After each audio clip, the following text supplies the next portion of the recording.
It's your boy, Marky, yo.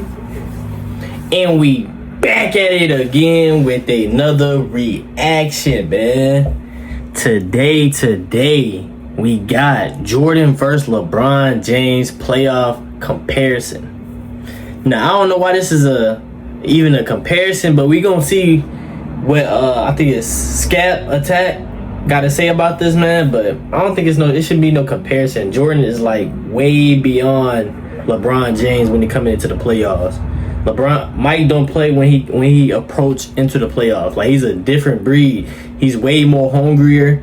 You know what I'm saying? He's way more dedicated, and he adds on way better than his regular season. You know what I'm saying? But we gonna see what he got to say about this, man. So make sure y'all like, comment, subscribe. Let me know what y'all want to see next, man. I love y'all. I appreciate y'all so much. And let's get straight into this video.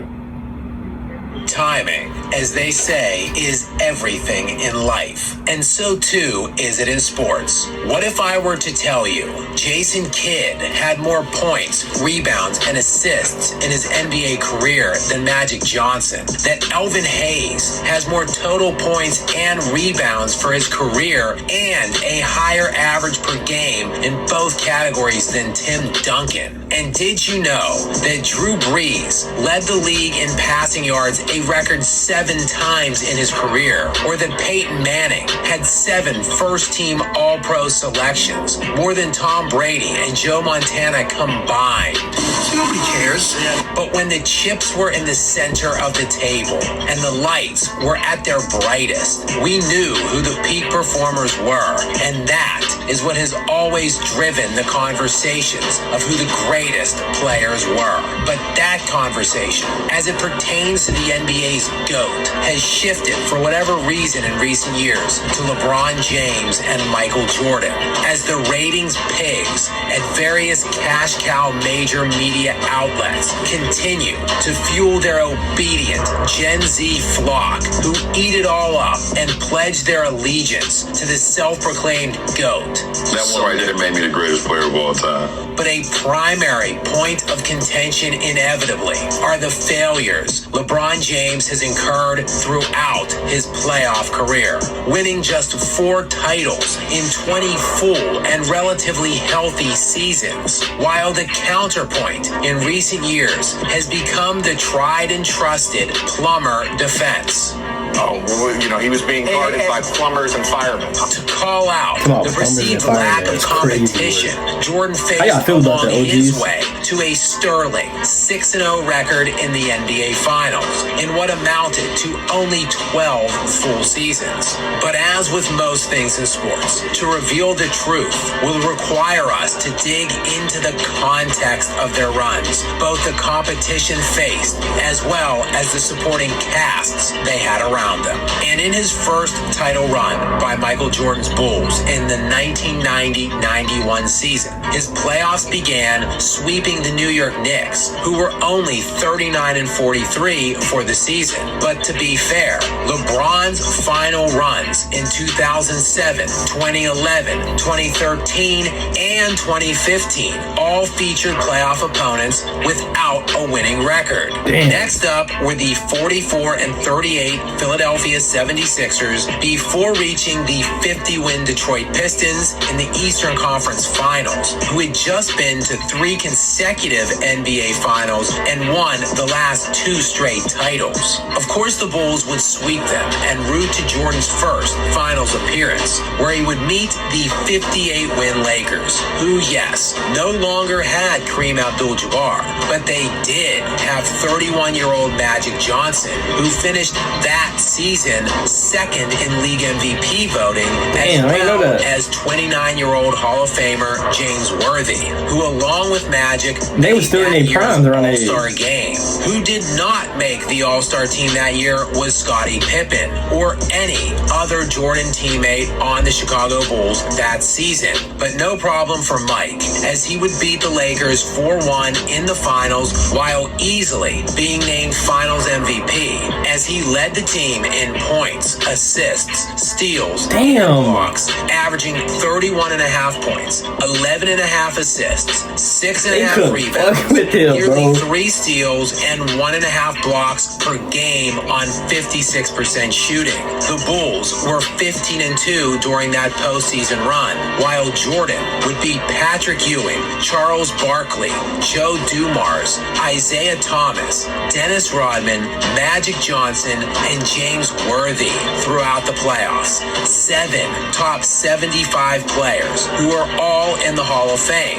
And this playoff run is typically referred to as one of Jordan's bad or easy runs. In all, Jordan played Scottie Pippen was an all-star, bro. He was 50-plus win teams of the 24 opponents he faced during his 6 finals runs. Thus, 66% of his competition across all playoff fields were a 50-win team. Comparing that to LeBron, who in 4 title runs faced just 7 50-win teams, or in shortened seasons, a team that had a winning percentage, which would have paced out to 50 wins over a full 82-game year. That's 7 of his 16 total opponents. So while Jordan played a 50-plus win opponent 66% of the time during his title runs, LeBron only played a 50-win opponent 44% of the time in his championship runs. But I know, the reason LeBron didn't win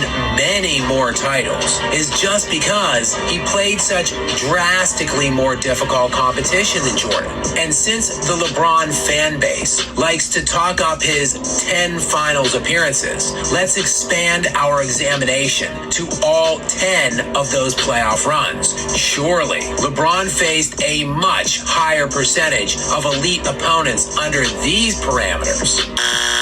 Of the 40 opponents LeBron faced across all playoff rounds in getting to 10 NBA Finals, 23 of those teams won at least 50 games, which is good for about 58% of his opponents. Still less than the 66% of the time Jordan faced a 50-win team.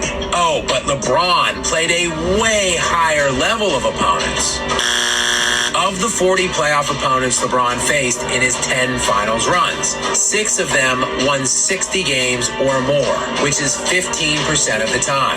Jordan, however, played 7 60-plus win teams of his 24 opponents, roughly 29% of the time, or nearly twice as much of the time as LeBron. Any way you slice it, Jordan played better teams than LeBron James more of the time, much more during his playoff runs. But who faced the better players? This is a tricky question and impossible to answer in terms of Hall of Fame players, as many of LeBron's opponents are still active. As for instance, he played Kevin Durant and Steph Curry many times in the postseason, but they aren't technically in the Hall of Fame at this moment. Yes, also, how many Hall of Famers someone faced doesn't necessarily indicate how good that player is this season they faced them. For example, Gary Payton was a perennial All-Star, was inducted into the Hall of Fame, and named one of the 75 greatest players in NBA history.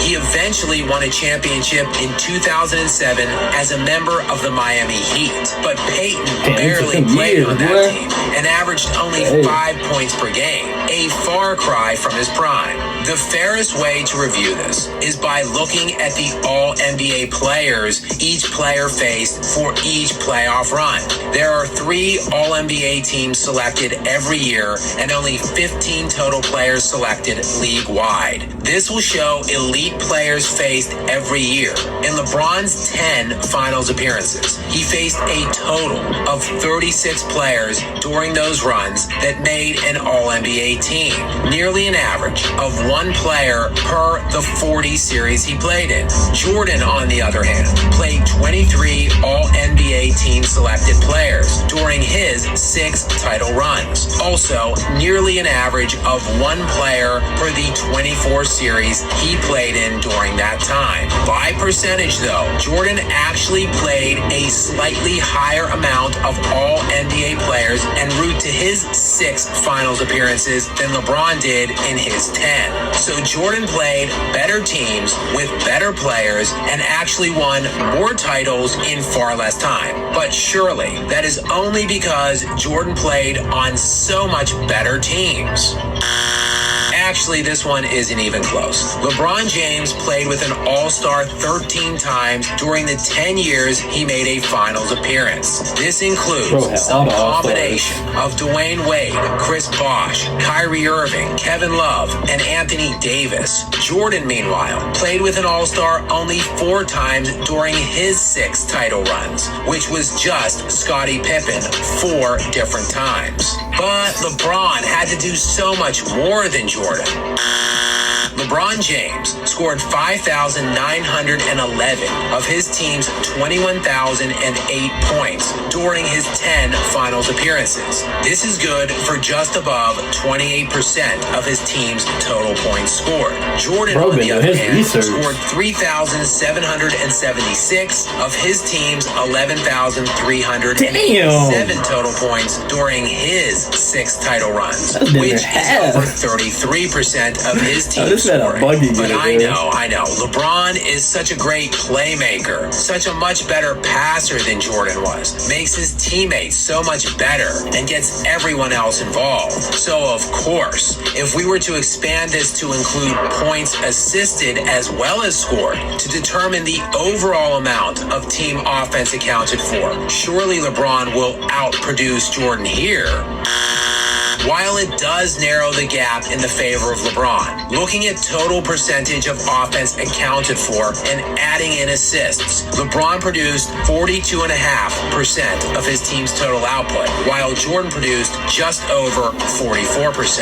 But Jordan never had to play a team like the Kevin Durant Golden State Warriors in the playoffs. Firstly, LeBron never beat the Kevin Durant Warriors. James faced them twice in 2017 and 2018, losing 4-1 and 4-0 in those 2 series. The better year of the 2 for the Warriors was in the 2017 season, when Golden State was 67-15. That year, they had 4 All-Stars in Kevin Durant, Steph Curry, Draymond Green, and Klay Thompson, all 4 of which are presumptive Hall of Famers. The only reason LeBron doesn't have more rings is just because he ran up against them 2 years in a row, and Jordan never saw a team like that.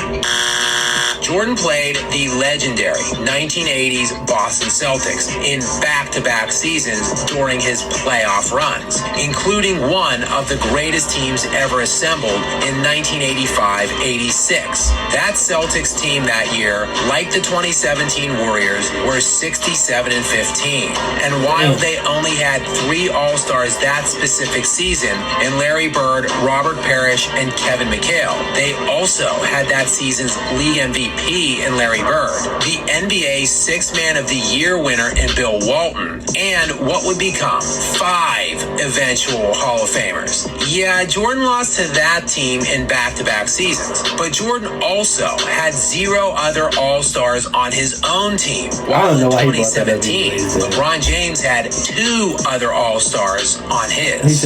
Yeah, so after Jordan lost to that Celtics team back-to-back years, he then lost to the Detroit Pistons for 3 years in a row. A Pistons team that also had 4 Hall of Famers on it, went to 3 straight finals, and won back-to-back titles. Jordan, meanwhile, still 0 All-Stars on all of his teams those seasons. While consensus, perception, and recency bias can always lie, adding in actual context can always reveal the full truth, which is Jordan faced better teams, better players, had weaker supporting casts himself, and he was routinely called upon to do more than LeBron James. Despite these undeniable truths, Jordan still won 2 more championships, and this is all despite playing in over 100 fewer playoff games than LeBron James. Meanwhile, this isn't even factoring in Jordan's collegiate national championship or his undefeated record in international play, while countless ratings hogs masquerading around as basketball analysts, along with teenagers on social media, and even LeBron James himself will no doubt continue to awkwardly and embarrassingly force feed his name into these alleged debates. No amount of yelling or lies will be able to conceal the fact this isn't a legitimate conversation, and it never was. Wow. First and foremost, I just want to say he should have never brought up he should never brought up like LeBron losing twice, and then he's saying, but Michael Jordan played the Celtics and said he lost twice, but he should have just kept it out the video. You know what I'm saying? He should just left that out the video for sure. But what I can say is it's crazy because Mike really didn't have no all-stars for real. Bro, he didn't have no all-stars. I'm just realizing they said Scottie Pippen was an all-star a few times in his career, playing aside Michael Jordan. Now let's name LeBron James. Kyrie, he can be an all-star all year if he want. He hit a lot of all-star. He went to a lot of all-star games. Dwayne Wade, Chris Bosh, Anthony Davis, Luka, Tyrese Maxey, his new teammate, Jaylen Brown, VJ finna be up there, Joel Embiid,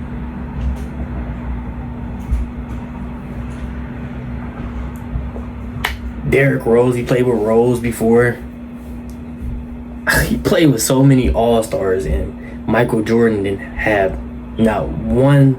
Somebody, okay, I don't want to put Scottie Pippen down like that, you know what I'm saying, because Scottie Pippen was a problem. He was good and stuff, but Michael Jordan didn't have